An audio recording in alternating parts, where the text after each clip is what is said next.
Now, guys, when it comes to a must-watch rookie running back in training camp, which way are you leaning, TD? I'm going with Dalvin Cook. Really? Yeah, man, because this guy was projected to be a first-rounder.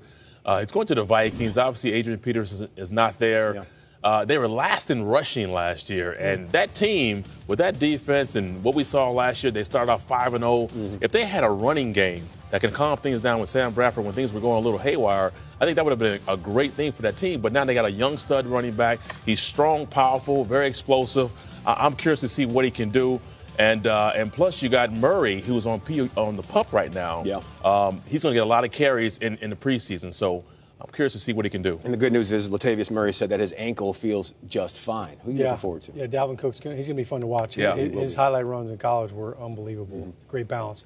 I think Christian McCaffrey. And, we just showed a couple of clips from the one thing that you always look at with rookies when they're coming to the NFL is how do they transition to the speed of the game?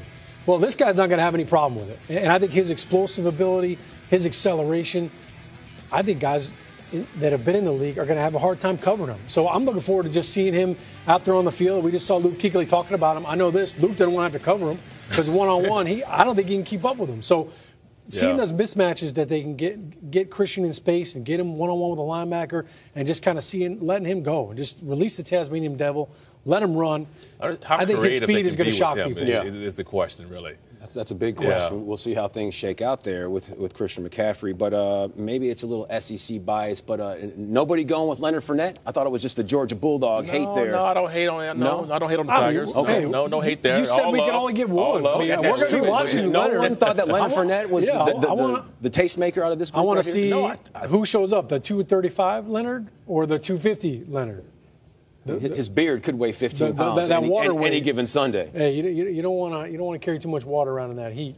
Man, if he brings it like he did in college, man, Jacksonville's got themselves a heck of a running back.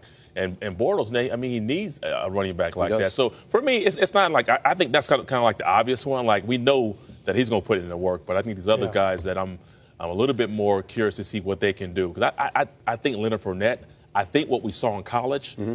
I think it translates to this level. Well, we've seen him in college. He doesn't run around the competition. We know that he runs right through the competition. For Jacksonville needs to step up, and I think getting Brandon Albert, that's going to be a huge pickup for them.